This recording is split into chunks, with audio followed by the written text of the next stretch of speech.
Eu tinha 18 anos e R$ 0 no bolso quando recebi uma carta que mudaria tudo. Um mapa desenhado à mão, uma fazenda abandonada e apenas 10 dias para salvar o único lugar que poderia nos dar um futuro. Meu nome é Mariana. E esta é a história de como meu irmão e eu arriscamos tudo para encontrar um lar que nem sabíamos que existia. Mas antes de continuar, me conta nos comentários de onde você está ouvindo. Estou curiosa para saber até onde essa história vai chegar. E se você acredita que todo mundo merece uma segunda chance na vida, clica no like agora e se inscreve no canal. Você não vai se arrepender. Meu nome é Mariana e o dia em que completei 18 anos deveria ter sido o dia mais feliz da minha vida. Deveria ter sido o dia da minha liberdade. O dia em que eu finalmente deixaria para trás as paredes descascadas e o cheiro de desinfetante barato do Lar Santa Esperança. Mas quando acordei naquela manhã de março, com o sol entrando pelas frestas das cortinas rasgadas do dormitório, tudo o que eu sentia era um vazio no peito que parecia querer me engolir inteira. O Lar Santa Esperança ficava em uma cidade pequena do interior de São Paulo, daquelas onde todo mundo conhece todo mundo e os segredos não duram mais do que uma tarde. Era um prédio velho de 2 andares, pintado de um amarelo desbotado, que um dia deve ter sido alegre, mas que agora só parecia cansado. Eu vivia ali desde os 4 anos de idade, quando os assistentes sociais me arrancaram de uma casa que eu mal me lembro, com um bebê de colo nos braços, que era meu irmão Gabriel.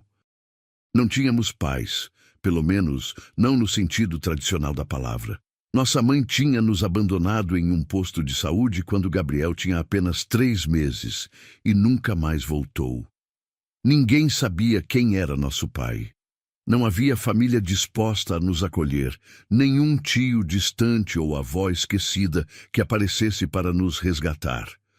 Éramos apenas mais 2 nomes em um sistema lotado de crianças esquecidas. Gabriel tinha 15 anos agora, e olhando para ele naquela manhã, enquanto ele dormia na cama ao lado da minha no dormitório masculino que eu conseguia ver através da porta entreaberta do corredor, eu sentia meu coração se partir. Ele era alto para a idade, todo desengonçado, com cabelo preto sempre bagunçado e olhos castanhos que tinham perdido aquele brilho infantil há muito tempo. Nos últimos meses, ele tinha ficado cada vez mais quieto, mais fechado. Eu sabia que as coisas não estavam fáceis para ele ali.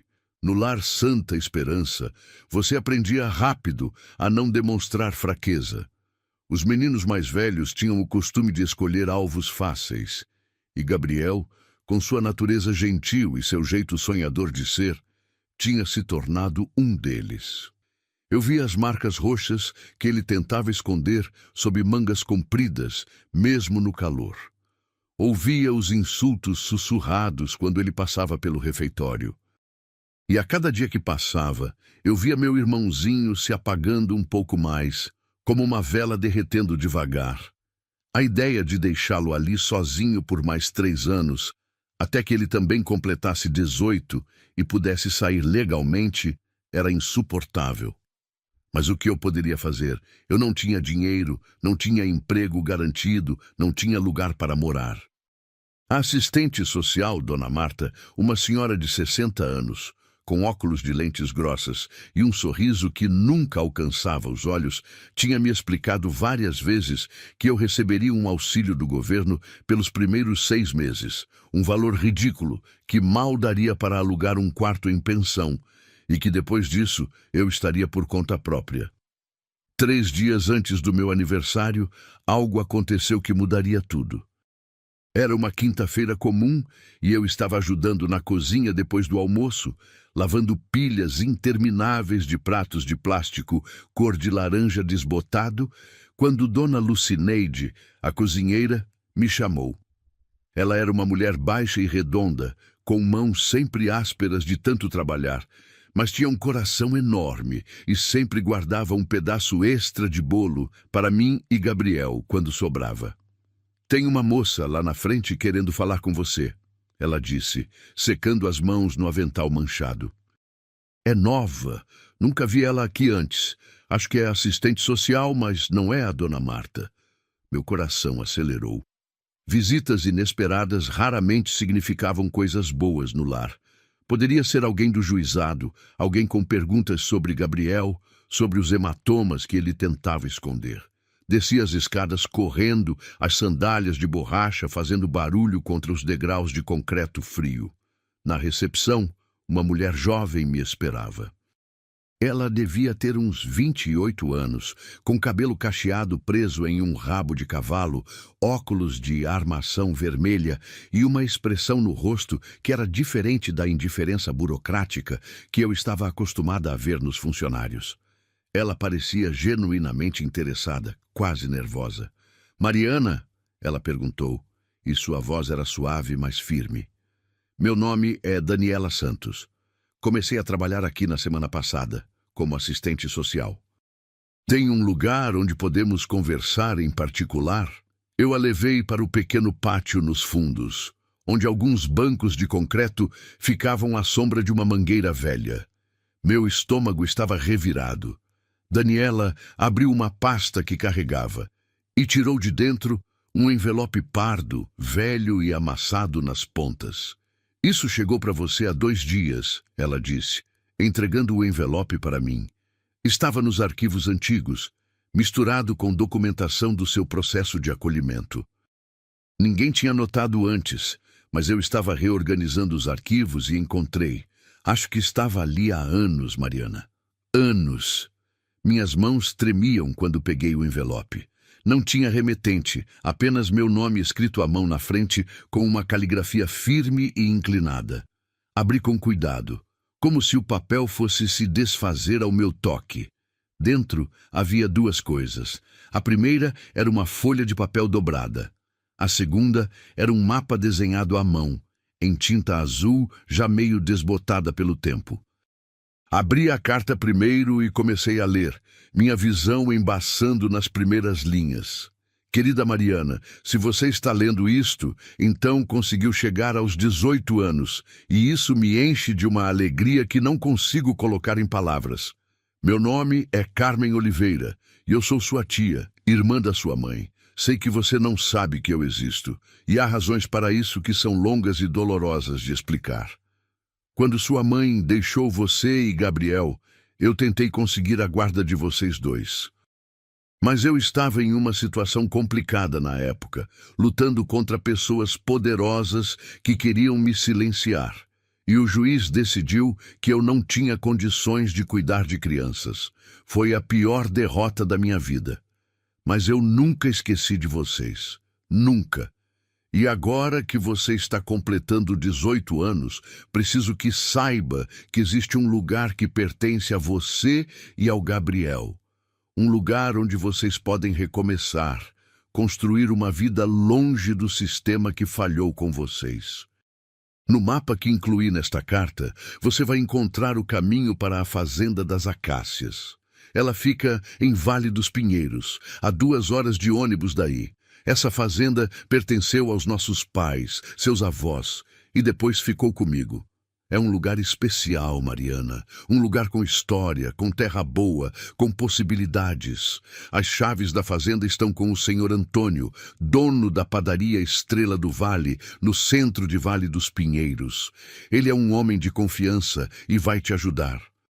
Mas preciso que você saiba de uma coisa importante. A fazenda está em processo de leilão judicial por dívidas de IPTU que se acumularam ao longo dos anos.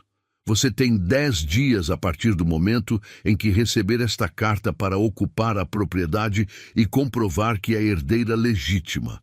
Leve documentos seus e do Gabriel e não deixe ninguém te intimidar.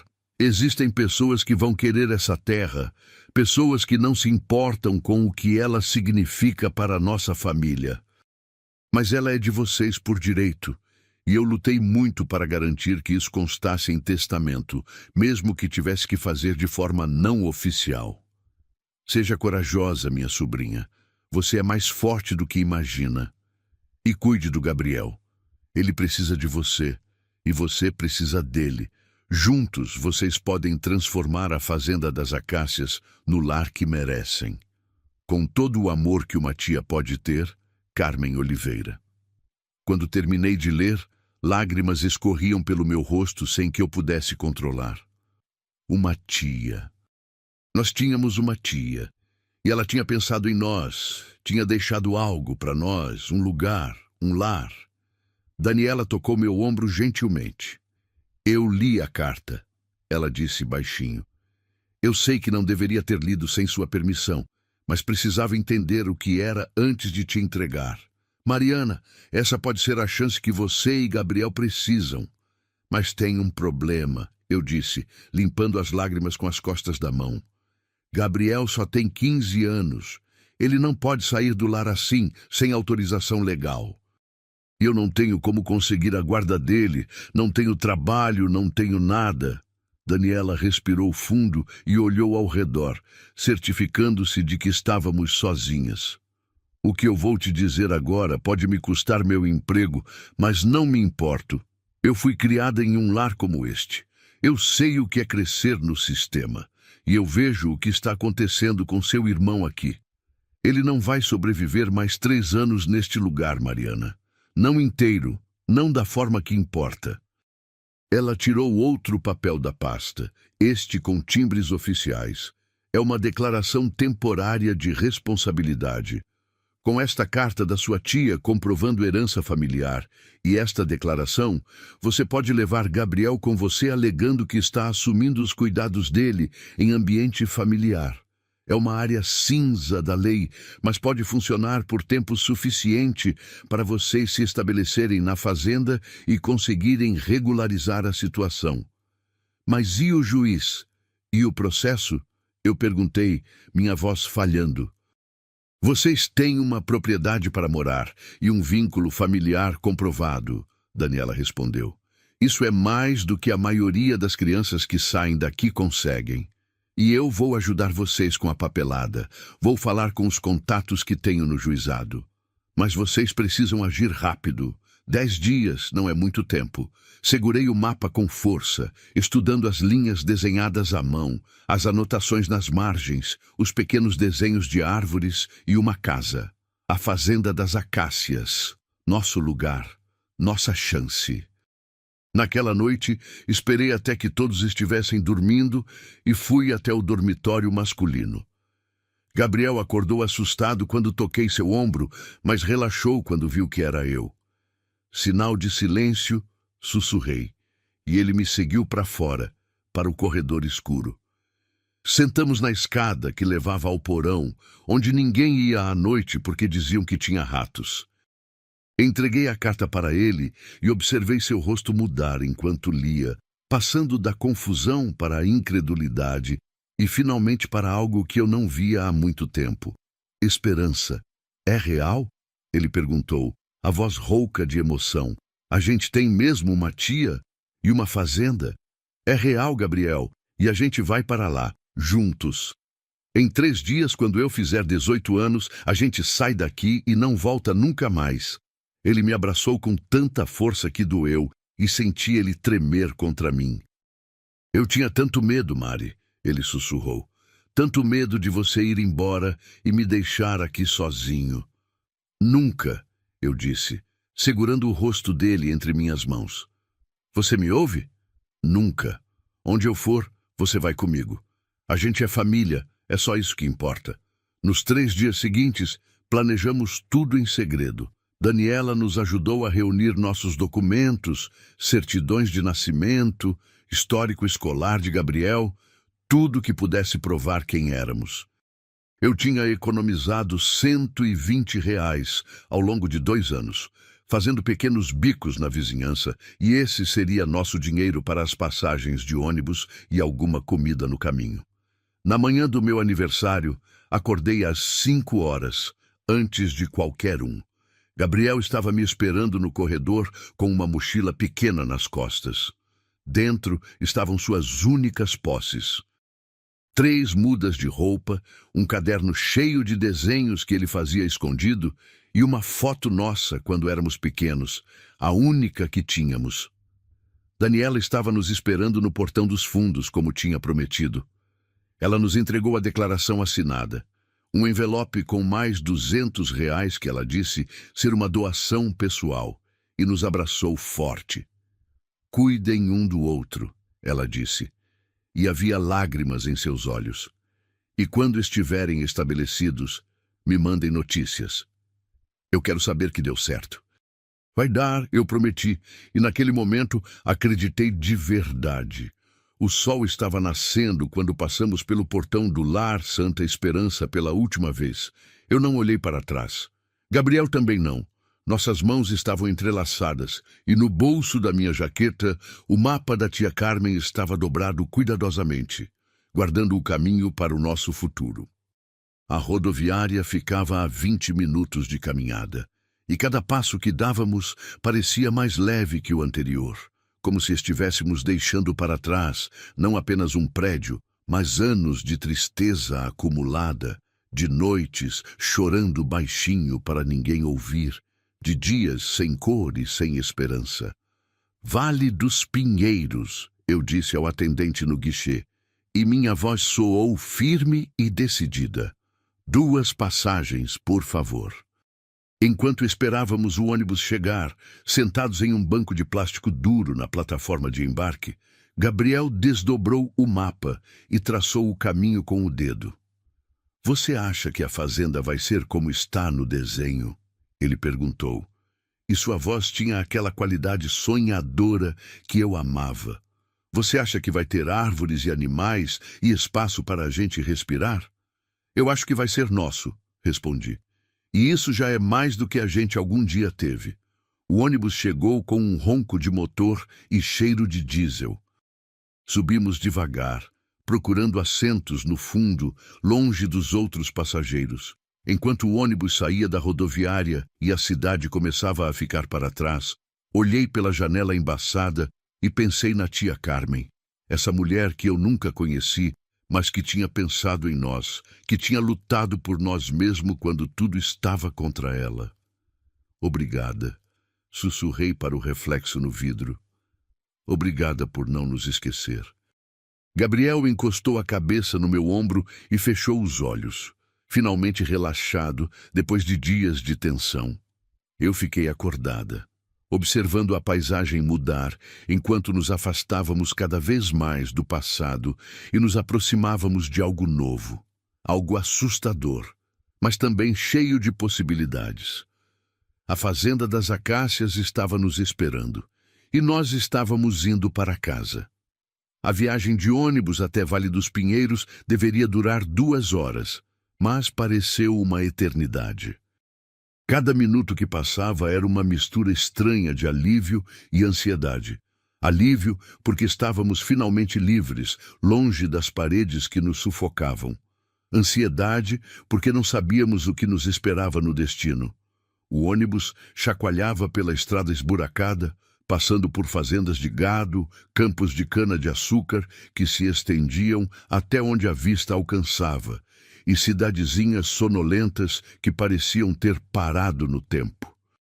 Gabriel tinha acordado depois de uns 40 minutos e agora olhava pela janela com uma expressão que eu não via nele há anos. Curiosidade. Talvez até um pouco de empolgação. Mari, ele disse de repente, a voz baixa para não chamar a atenção dos outros passageiros.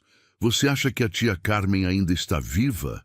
Quer dizer, a carta não diz que ela morreu, só que estava em uma situação complicada.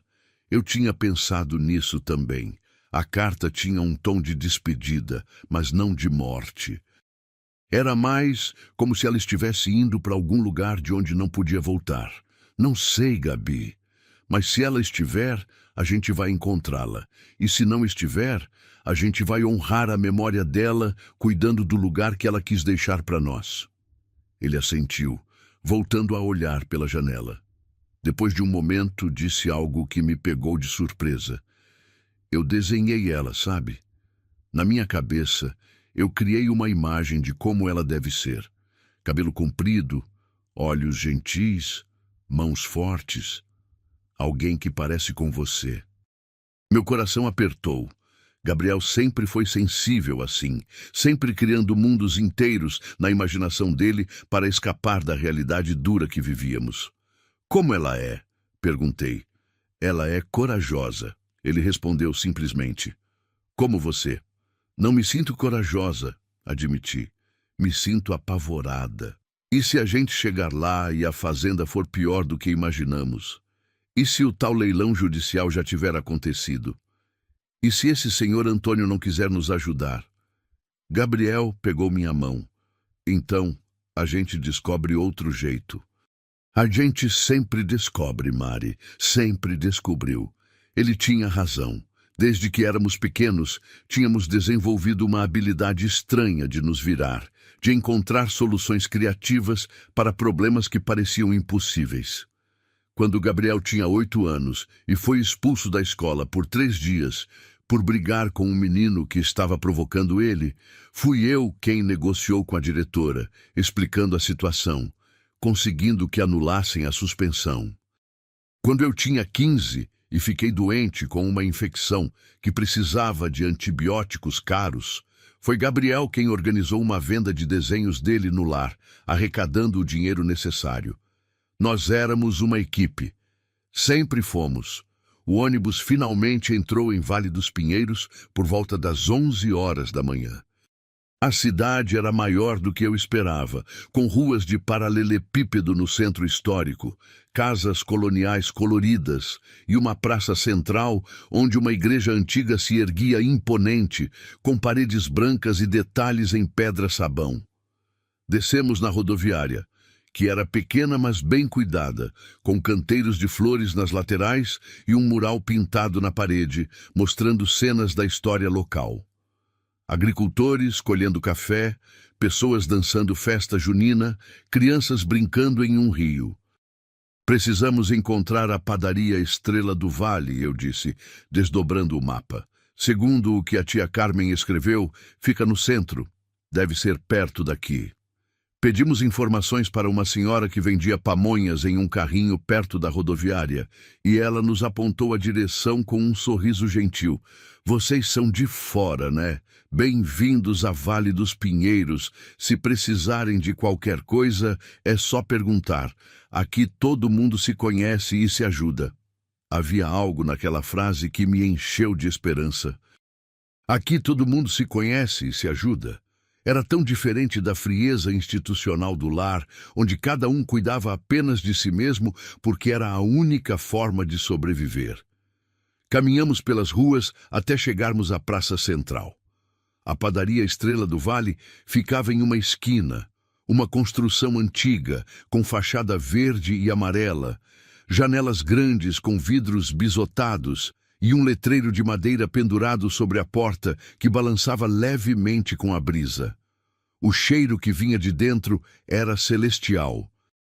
Pão fresco, bolo de fubá, café passado na hora. Meu estômago roncou. Tínhamos comido apenas um sanduíche natural que Daniela tinha preparado para nós de manhã, e a fome estava começando a apertar. Mas não podíamos gastar dinheiro com comida agora. Precisávamos ser espertos com os poucos recursos que tínhamos. Entramos na padaria e fomos recebidos pelo tinir de um sininho preso à porta. O interior era aconchegante, com mesinhas de madeira, cadeiras desemparelhadas que tinham charme, e prateleiras cheias de pães, bolos e biscoitos. Atrás do balcão, um homem idoso de uns 70 anos, com cabelo grisalho, óculos de armação dourada e um avental branco manchado de farinha, nos olhou com curiosidade. "Bom dia", ele disse. E sua voz tinha aquela qualidade rouca de quem fumou a vida inteira, mas tinha parado. "Posso ajudar vocês?" Respirei fundo, segurando a carta da tia Carmen. "Estamos procurando o senhor Antônio." Os olhos dele se arregalaram ligeiramente. "Sou eu. E vocês são? Meu nome é Mariana Oliveira, e este é meu irmão, Gabriel. Nossa tia Carmen Oliveira disse que o senhor poderia nos ajudar. Disse que o senhor tem as chaves da Fazenda das Acácias." O impacto do nome foi imediato. O rosto de seu Antônio passou por várias expressões em poucos segundos. surpresa, reconhecimento, algo que parecia tristeza e, finalmente, uma espécie de determinação. Ele tirou o avental, pendurou atrás do balcão e virou a plaquinha da porta de aberto para fechado. Venham, ele disse. Vamos conversar nos fundos e vocês precisam comer alguma coisa. Dá para ver que estão com fome. Nos levou para uma cozinha nos fundos da padaria, onde fornos antigos ainda estavam quentes e o cheiro de pão era ainda mais intenso. Ele nos sentou em uma mesa pequena e trouxe pão francês, quentinho, queijo, presunto, suco de laranja e fatias de bolo de chocolate que derretiam na boca. Comam primeiro, conversamos depois, ele disse, e havia tanta gentileza na voz dele que meus olhos arderam de emoção. Comemos como se não tivéssemos visto comida em dias, porque, de certa forma, não tínhamos visto comida de verdade. Comida feita com cuidado, com ingredientes de qualidade, com amor. A comida do lar era funcional, feita para encher barriga e nada mais. Quando finalmente terminamos, seu Antônio se sentou conosco com uma xícara de café fumegante nas mãos. Então, ele começou. Carmen mandou vocês até aqui. Isso significa que ela finalmente decidiu que vocês estavam prontos. O senhor sabe onde ela está? Gabriel perguntou, inclinando-se para a frente ansiosamente. Seu Antônio suspirou pesadamente. Não sei. Ninguém sabe. Carmen desapareceu há 15 anos, pouco depois que vocês foram para o lar. Mas antes de sumir, ela veio até mim e me pediu um favor. Me pediu para guardar as chaves da fazenda e entregá-las a vocês quando Mariana completasse 18 anos. Ela disse que ia deixar uma carta, um mapa, instruções. Eu prometi que faria isso. Por que ela desapareceu? Perguntei, minha voz saindo mais alta do que pretendia. O que aconteceu com ela? Seu Antônio olhou pela janela da cozinha, para as montanhas ao longe. Carmen era uma mulher extraordinária, forte, determinada, apaixonada por esta terra. Quando uma empresa grande tentou comprar várias propriedades aqui na região para fazer um empreendimento imobiliário, ela liderou a resistência. Organizou os pequenos proprietários, foi à imprensa, denunciou irregularidades, fez muitos inimigos poderosos. Ele fez uma pausa, tomando um gole de café. Um dia, ela me procurou assustada. Disse que tinha recebido ameaças, que tinha descoberto coisas sobre essa empresa que eram perigosas. Disse que precisava sumir por um tempo até que as coisas se acalmassem, mas nunca voltou. A fazenda ficou abandonada, as dívidas se acumularam e agora está para ser leiloada. Mas ela deixou a fazenda para nós em testamento, certo? Eu disse, tirando a carta do bolso. Ela escreveu que lutou para garantir isso. Seu Antônio fez uma careta. É complicado. Carmen nunca conseguiu fazer um testamento oficial porque ela teria que revelar onde estava. E isso seria perigoso. Mas ela documentou de outras formas. Deixou cartas registradas comigo, com o padre da igreja, com alguns outros. E, principalmente, deixou vocês como herdeiros através do vínculo sanguíneo. Vocês são sobrinhos dela, e na ausência de outros parentes, a fazenda deveria passar para vocês. Deveria, Gabriel repetiu. Mas vai. Seu Antônio se levantou e foi até um armário velho no canto da cozinha. Abriu com uma chave pequena e tirou de dentro uma caixa de metal. Dentro estavam as chaves da fazenda das acácias. 3 chaves antigas de bronze, presas em um chaveiro de couro com o nome da fazenda gravado. Vai se vocês lutarem por isso, ele disse, colocando as chaves na mesa entre nós. Vai se vocês ocuparem a propriedade, comprovarem residência e enfrentarem o advogado que está tentando forçar o leilão.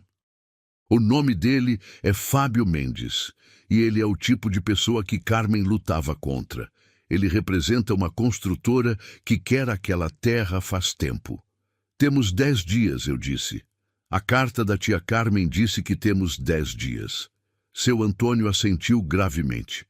Então não percam tempo. A fazenda fica a 15 quilômetros daqui, seguindo pela estrada velha. Posso levar vocês até lá no meu caminhão, mas preciso avisar. O lugar está abandonado há muito tempo. Vai precisar de muito trabalho para ficar habitável. A gente não tem medo de trabalho, Gabriel disse, e havia tanta convicção na voz dele que seu Antônio sorriu. Vocês são iguais a ela, ele disse. Tem o mesmo fogo nos olhos. Carmen ficaria orgulhosa.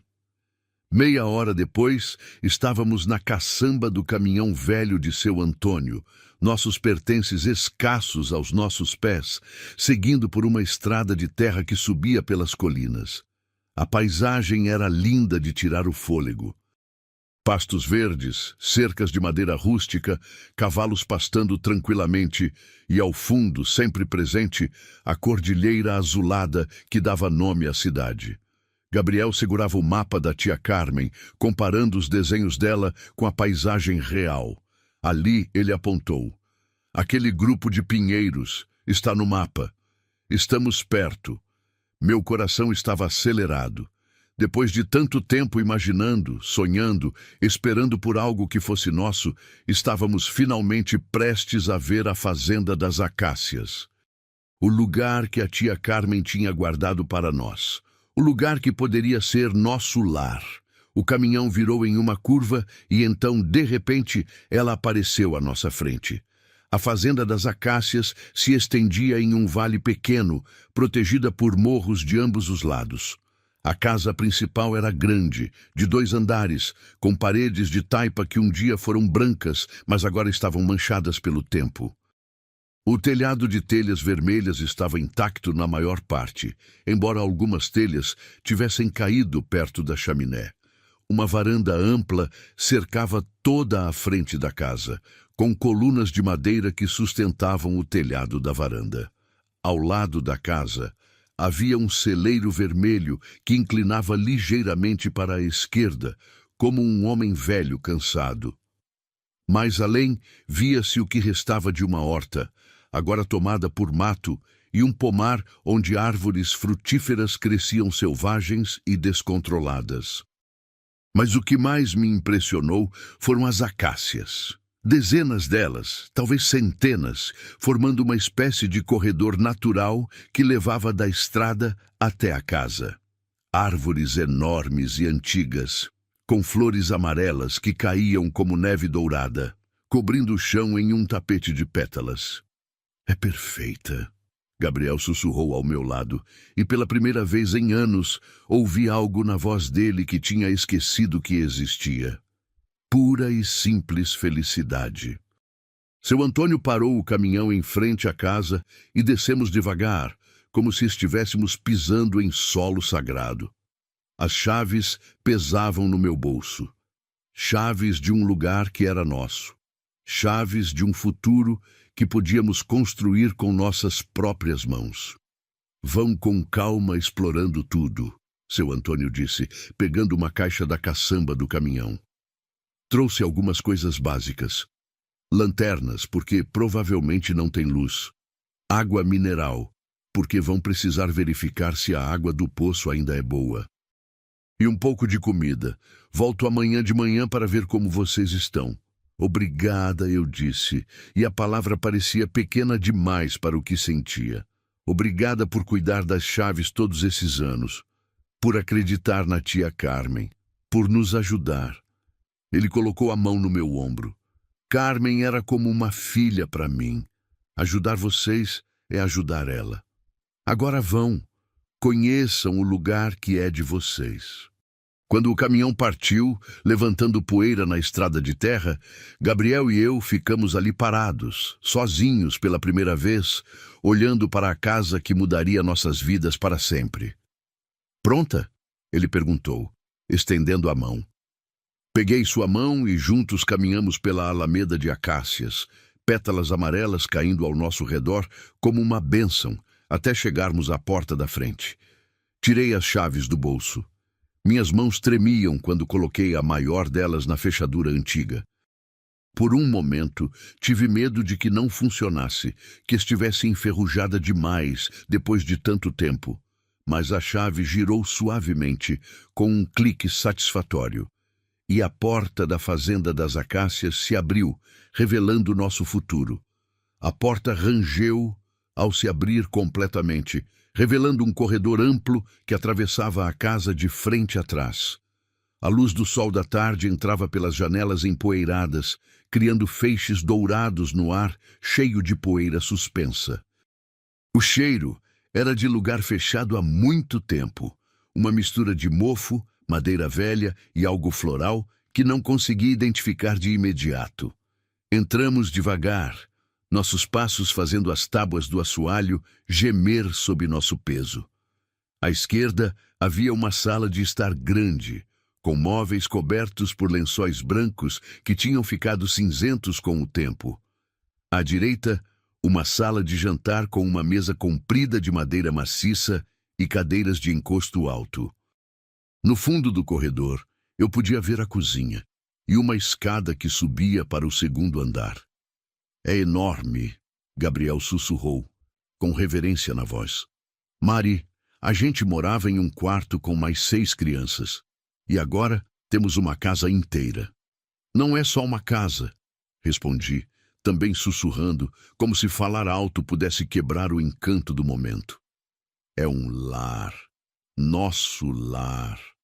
Começamos a explorar, tirando os lençóis dos móveis e descobrindo tesouros escondidos. A sala de estar tinha uma lareira de pedra, poltronas de couro rachado, mas ainda confortáveis, e uma estante cheia de livros com lombadas desbotadas. Na sala de jantar, encontramos louças antigas em um armário de vidro, cada peça pintada à mão com flores delicadas. A cozinha era do tipo que você vê em filmes antigos. Fogão a lenha de ferro fundido, uma pia profunda de porcelana, prateleiras abertas cheias de potes de vidro vazios.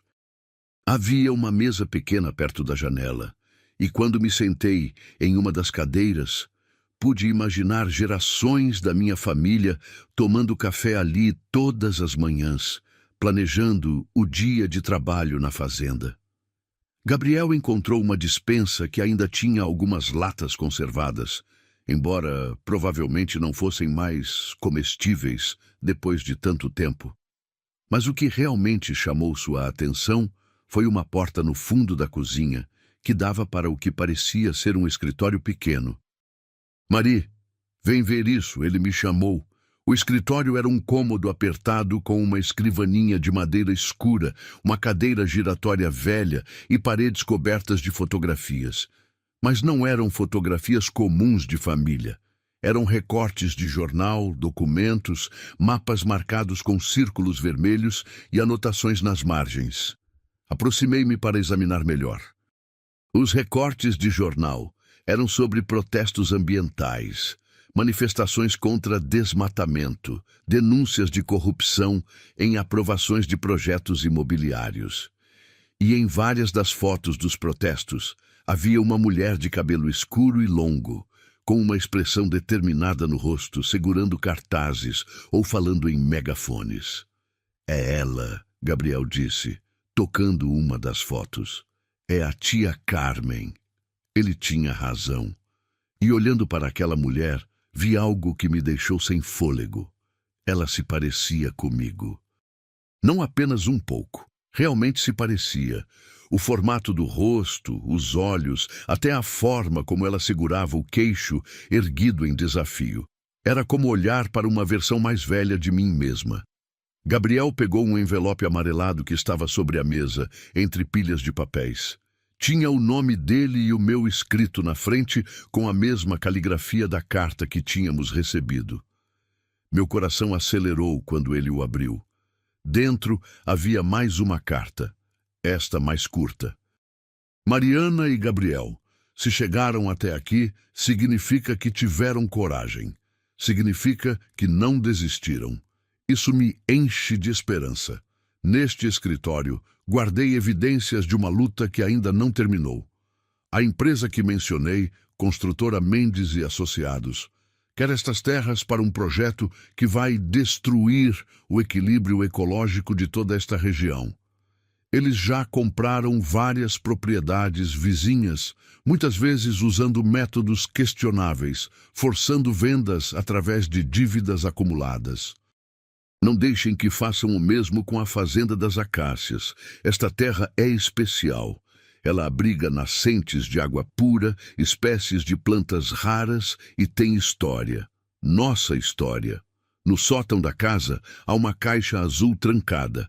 A chave está atrás do quadro da Nossa Senhora, na sala de estar. Dentro dessa caixa está tudo o que vocês precisam para provar que são herdeiros legítimos e para entender por que esta fazenda não pode ser vendida. Confio em vocês. Sejam fortes. Com amor, tia Carmen, Gabriel e eu nos olhamos. Uma caixa no sótão, mais mistérios, mais peças de um quebra-cabeça que estava começando a tomar forma. Mas antes que pudéssemos subir para procurar, ouvimos o som de um carro chegando. Motor potente, pneus na terra. Fomos até a janela da frente e vimos um SUV preto e reluzente estacionando ao lado das acácias. Um homem desceu do carro.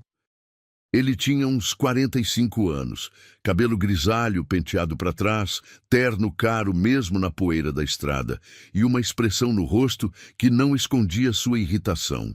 Atrás dele, desceu outro homem mais jovem, talvez um assistente, carregando uma pasta de couro. "Quem é esse?"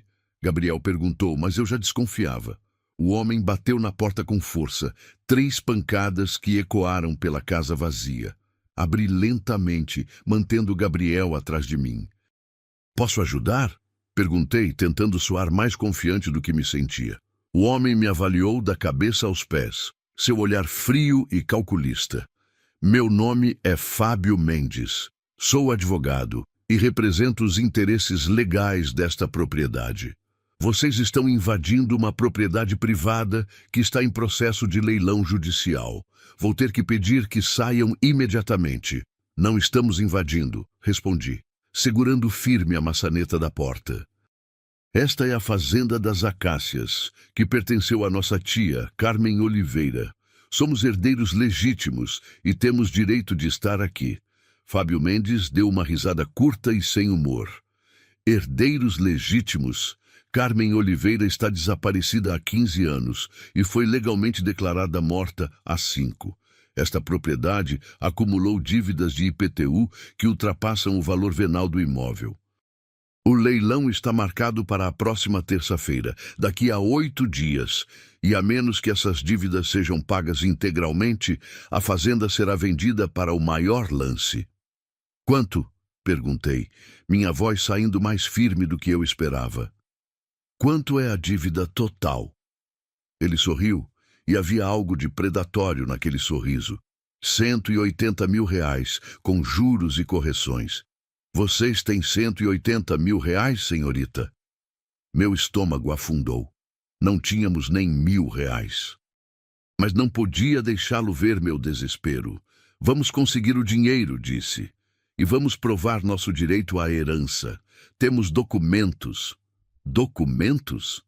Fábio Mendes deu um passo à frente, invadindo meu espaço pessoal de propósito. "Deixe-me adivinhar. Uma carta escrita à mão? Alguns papéis velhos? Nada disso tem valor legal, garota. Vocês são crianças brincando de fazendeiros. 2 órfãos sem um centavo no bolso pensando que podem salvar uma propriedade que vale milhões." A palavra órfãos saiu de sua boca como um insulto, e senti Gabriel se enrijecer atrás de mim. "Não somos crianças", eu disse, minha voz baixa, mas carregada de raiva. "E não vamos a lugar nenhum. Esta é nossa casa agora." Fábio Mendes se virou para o assistente. "Anote aí. Ocupação ilegal. Vou entrar com uma ação de reintegração de posse amanhã mesmo. Vocês vão ser removidos à força se necessário." "Faça o que achar que deve", respondi, e fechei a porta na cara dele. Minhas mãos estavam tremendo quando tranquei a porta. Ouvi o SUV partir com força, jogando cascalho. Só então me permiti sentir o peso total do que tinha acabado de acontecer. R$180 mil, Gabriel disse atrás de mim, sua voz pequena. "Mari, Como vamos conseguir 180 mil reais em 8 dias? Não sei, admiti, me virando para ele. Mas a tia Carmen disse que no sótão tem algo que pode nos ajudar. Vamos procurar essa caixa. Encontramos a escada para o sótão no segundo andar, escondida atrás de uma porta que parecia ser de um armário. A escada era íngreme e rangia perigosamente, mas segurava nosso peso. O sótão era um espaço amplo sob o telhado, com vigas de madeira expostas e janelas pequenas que deixavam entrar luz suficiente para vermos. Havia caixas por toda parte, caixas de papelão desmoronando, baús antigos, móveis quebrados, pilhas de revistas e jornais amarelados. Levamos quase 1 hora procurando até que Gabriel gritou do canto mais afastado. Achei! Uma caixa azul exatamente como a tia disse. Descemos com a caixa cuidadosamente. Era de metal, do tamanho de uma caixa de sapatos, mas mais pesada, pintada de azul desbotado, e com um cadeado pequeno, mas firme. A chave, Gabriel lembrou. Ela disse que está atrás do quadro da Nossa Senhora. Corremos para a sala de estar. O quadro estava pendurado acima da lareira, uma pintura antiga de Nossa Senhora das Graças, com as mãos abertas. Tirei o quadro da parede com cuidado e, colada no verso com fita adesiva amarelada pelo tempo, estava uma chavinha dourada. Minhas mãos tremiam quando a usei para abrir o cadeado. Dentro da caixa havia vários itens cuidadosamente organizados. Primeiro, documentos. Certidões de nascimento da tia Carmen e da nossa mãe, provando que eram irmãs. Certidões nossas, mostrando a linha familiar. Um testamento manuscrito da tia Carmen, não oficial, mas detalhado, deixando a fazenda para nós. Cartas registradas em cartório declarando suas intenções. Segundo, mais recortes de jornal e documentos sobre a construtora Mendes, denúncias de suborno de fiscais, laudos ambientais falsificados, testemunhos de proprietários que foram coagidos a vender suas terras. Era uma investigação completa, organizada e potencialmente explosiva. Terceiro, e isso me pegou completamente de surpresa, havia um envelope com dinheiro, cédulas velhas, mas ainda válidas. Contei rapidamente, 5 mil reais. Não era suficiente para pagar a dívida, mas era algo, era um começo. E por último, havia uma fotografia. Uma foto colorida, mas desbotada de 3 pessoas. Uma mulher que reconheci como a tia Carmen. Outra mulher mais nova que devia ser nossa mãe. E 2 crianças pequenas. Uma menina de uns 4 anos com cabelo escuro e olhos grandes. E um bebê de colo. Nós, Gabriel sussurrou. Ela nos conheceu, a tia Carmen nos conheceu. Virei a foto e no verso com a caligrafia que já tinha me tornado familiar, estava escrito: Mariana, 4 anos. Gabriel, 3 meses. Última visita antes de tudo desmoronar.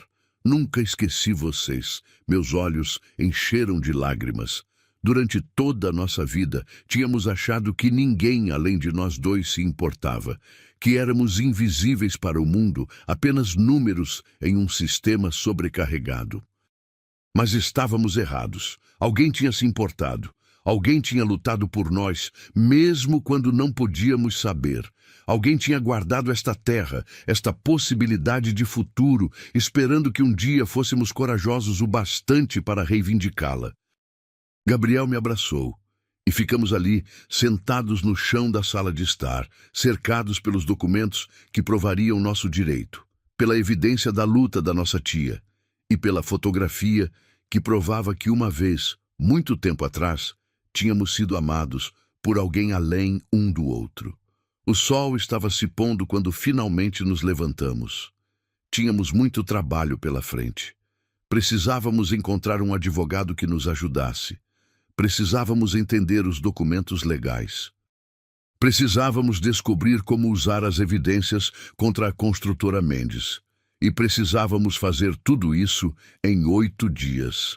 Mas naquele momento, olhando pela janela da sala para os campos que se estendiam sob o céu alaranjado do entardecer, Senti algo que não tinha sentido em muito tempo: determinação. Não a determinação desesperada de apenas sobreviver mais um dia, mas a determinação de lutar por algo que valia a pena. Por um futuro, por um lar, por honrar a memória de uma mulher que tinha sacrificado tudo para nos dar esta chance. Vamos conseguir, Mari? Gabriel perguntou, sua voz mais forte do que tinha estado em meses. Olhei para meu irmão, para os documentos espalhados ao nosso redor, para a casa que já estava começando a parecer nossa, e senti uma certeza profunda se estabelecer em meu peito. Vamos, respondi, porque desistir não é uma opção. Nunca foi.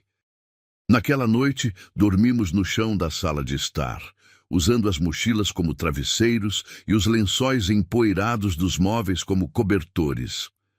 Era desconfortável e estranho, mas era nosso desconforto, nossa estranheza. E pela primeira vez em 14 anos, dormi profundamente, sem os pesadelos usuais, sem acordar assustada no meio da noite. Porque finalmente, depois de tanto tempo à deriva, tínhamos encontrado um lugar onde pertencíamos. A luta estava apenas começando. Mas estávamos prontos para ela. Os 8 dias seguintes foram os mais intensos da minha vida. Seu Antônio voltou na manhã seguinte como prometido, e quando contamos sobre a visita de Fábio Mendes e mostramos os documentos que encontramos na caixa azul, ele ficou em silêncio por um longo momento, estudando cada papel com atenção. Isso muda tudo, ele finalmente disse. Carmen documentou evidências suficientes para abrir um processo contra a construtora Mendes.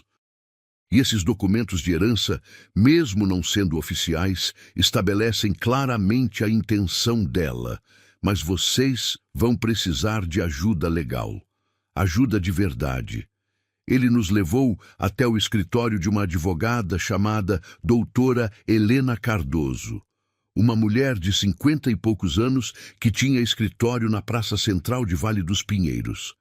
Ela era conhecida por defender causas ambientais e pequenos proprietários contra grandes empresas. Quando a doutora Helena viu os documentos que tínhamos, seus olhos se iluminaram. Isso é ouro, ela disse, folheando as evidências contra a construtora Mendes. Carmen Oliveira fez um trabalho investigativo impecável. Com isso aqui, posso não apenas contestar o leilão, mas também abrir um inquérito sobre as práticas da empresa. Fábio Mendes tem muitos esqueletos no armário e sua tia descobriu onde estavam enterrados. Mas e a dívida? Gabriel perguntou. Como vamos pagar 180 mil reais? Doutora Helena sorriu. Não vão precisar. Vou entrar com um pedido de suspensão do leilão baseado em irregularidades no processo. Essas dívidas foram calculadas com juros abusivos justamente para forçar a venda. É uma tática comum. Com os documentos de vocês provando herança e a contestação legal adequada, podemos reduzir essa dívida para um valor real e parcelar o pagamento. Nos dias que se seguiram, a Fazenda das Acácias se transformou em um centro de atividade. Doutora Helena trabalhou incansavelmente na papelada legal. Seu Antônio mobilizou vizinhos e amigos que tinham conhecido a tia Carmen. E eles vieram com testemunhos escritos apoiando nossa reivindicação. Mas o que mais me surpreendeu foi quando Daniela apareceu no quarto dia. Ela tinha viajado de ônibus desde a nossa cidade, arriscando ser descoberta por ter nos ajudado. Não podia ficar lá, sem saber se vocês conseguiram, ela disse abraçando a mim e Gabriel. E trouxe algo que pode ajudar. Ela tinha conseguido cópias oficiais do nosso processo de acolhimento, documentos que provavam que éramos sobrinhos de Carmen Oliveira e que não havia outros parentes vivos com direito à herança. Eram peças fundamentais que faltavam no quebra-cabeça legal. Gabriel e eu passamos esses dias limpando a casa, tirando anos de abandono de cada cômodo. Descobrimos que a água do poço ainda era boa, que o fogão a lenha ainda funcionava quando acendemos fogo pela primeira vez, que havia um galinheiro nos fundos que podíamos reformar. A cada dia, a fazenda parecia menos assustadora e mais nossa. A cada tábua do assoalho que limpávamos, a cada janela que abrimos, deixando entrar ar fresco, sentíamos que estávamos não apenas reclamando uma propriedade, mas honrando a memória de alguém que tinha lutado por nós. Na noite anterior ao dia marcado para o leilão, houve uma reunião tensa no escritório de doutora Helena. Fábio Mendes tinha descoberto sobre nossa contestação legal e estava furioso. Ele apareceu com uma equipe de advogados, tentando intimidar. "Vocês estão cometendo um erro", ele disse, olhando diretamente para mim. "Minha cliente, a construtora Mendes, está disposta a fazer uma oferta generosa. R$ 50.000 para vocês deixarem a propriedade pacificamente e desistirem de qualquer reivindicação. É mais dinheiro do que 2 órfãos algum dia verão na vida." "Não estamos à venda", respondi, e minha voz não tremeu. "Esta terra pertence à nossa família. E as evidências que temos sobre as práticas ilegais da sua cliente vão garantir que ela não compre mais nenhuma propriedade em Vale dos Pinheiros através de coação." O rosto de Fábio Mendes ficou vermelho. "Vocês não sabem com quem estão mexendo. Minha cliente tem recursos, tem influência. E nós temos a verdade", doutora Helena interrompeu, colocando uma pasta grossa sobre a mesa.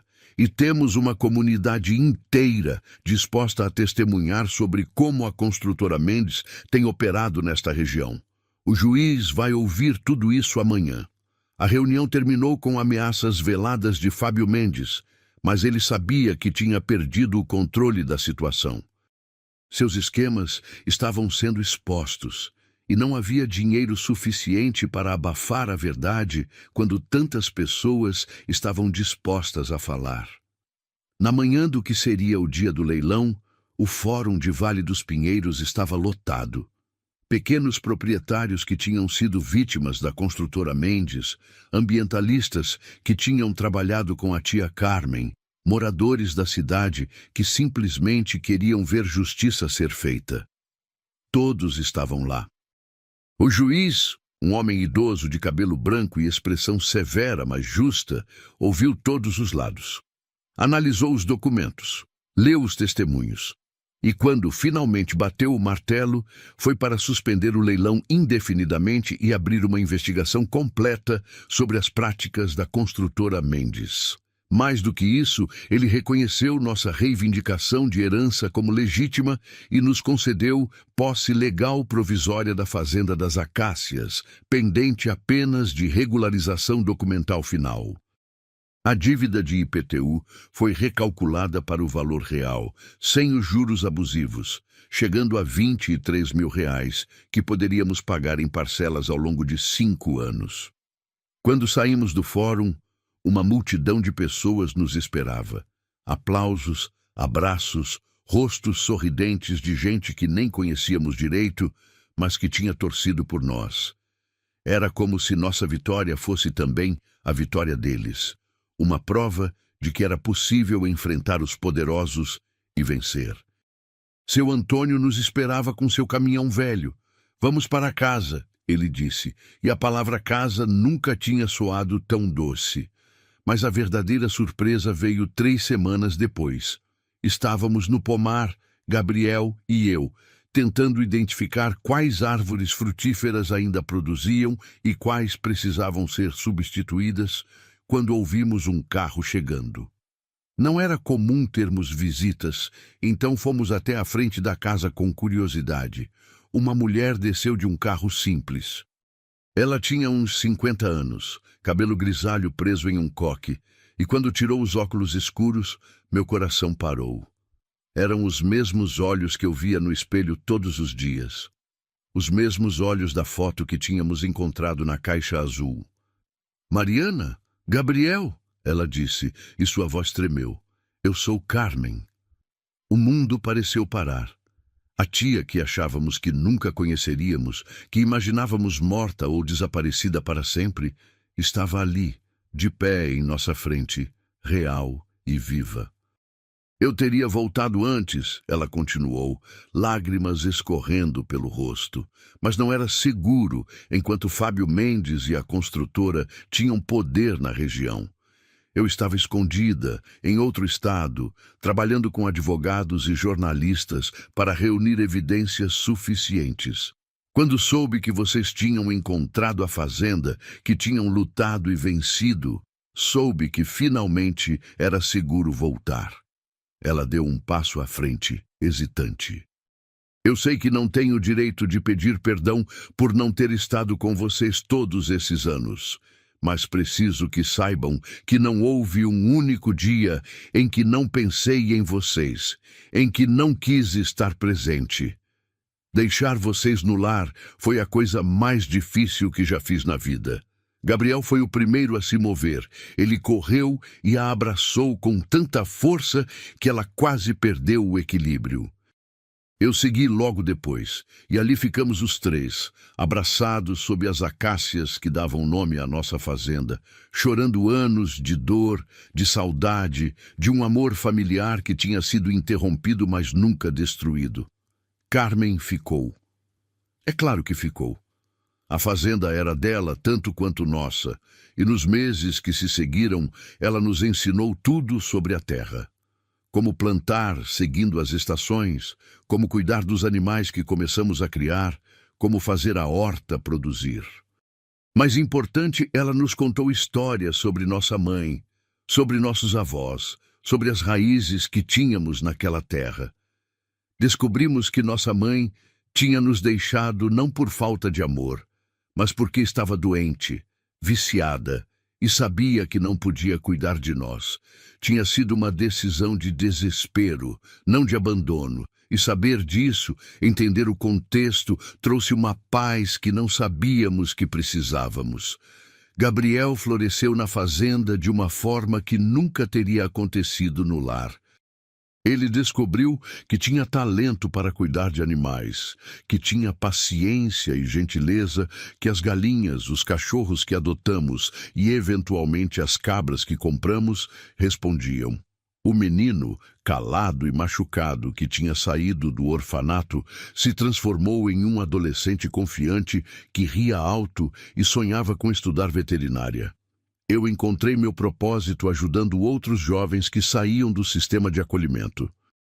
Com o apoio de Daniela, que acabou se mudando para Vale dos Pinheiros e abrindo um projeto social, criamos um programa que oferecia estágios na fazenda para adolescentes que estavam prestes a completar 18 anos. Ensinávamos agricultura, oferecíamos um lugar seguro para ficar enquanto procuravam emprego, mostrávamos que havia vida depois do lar. A Fazenda das Acácias se tornou mais do que nossa casa. Tornou-se um símbolo de recomeço, de segunda chance, de resistência contra aqueles que achavam que podiam tirar dos mais fracos o pouco que tinham. Hoje, 5 anos depois daquele dia em que deixamos o Lar Santa Esperança com apenas uma mochila cada um e um mapa desenhado à mão, olho pela janela da cozinha e vejo Gabriel ensinando um garoto de 17 anos como alimentar as galinhas. Vejo a horta que plantamos produzindo verduras que vendemos na feira aos sábados. Vejo a tia Carmen no pomar, podando as árvores com o cuidado de quem conhece cada galho. E vejo que lar nunca foi sobre o lugar onde nascemos ou onde o destino nos colocou. Lar é sobre o lugar que escolhemos construir, as pessoas que escolhemos amar e a coragem de lutar por algo maior do que nós mesmos. A fazenda abandonada não está mais abandonada. Ela está viva, pulsando com possibilidades, com histórias sendo escritas todos os dias, com raízes que vão se aprofundando na terra geração após geração. E tudo começou com 2 órfãos assustados, um mapa desenhado à mão e a coragem de acreditar que merecíamos mais do que o mundo estava disposto a nos dar. Hoje, 5 anos depois daquele dia, a Fazenda das Acácias não está mais abandonada. Gabriel está terminando o ensino médio, estuda veterinária à noite e cuida dos animais que criamos aqui. Eu trabalho como educadora social, ajudando jovens que saem do sistema de acolhimento a encontrarem seus caminhos. A tia Carmen voltou e está conosco, compartilhando toda a sabedoria que acumulou ao longo dos anos. Se esta história tocou você de alguma forma, se inscreva neste canal e ativa o sininho. Toda semana eu compartilho histórias reais de pessoas que encontraram coragem quando tudo parecia impossível. Pessoas que provaram que família não é apenas sangue, mas escolha. Que lar não é apenas um lugar, mas um sentimento de pertencimento que construímos com nossas próprias mãos. E me conta nos comentários. Você já teve que lutar por algo que parecia impossível? Você já descobriu que era mais forte do que imaginava? Qual parte desta história mais tocou seu coração? Eu leio todos os comentários e adoro conhecer a história de cada um de vocês. Lembre-se sempre, às vezes, o lar que procuramos está esperando ser descoberto. Às vezes, a família que precisamos está mais perto do que pensamos. E às vezes, tudo o que precisamos é de coragem para seguir um mapa, mesmo quando não sabemos exatamente onde ele vai nos levar. Obrigada por assistir até o final. Até a próxima história e que você sempre encontre seu caminho para casa.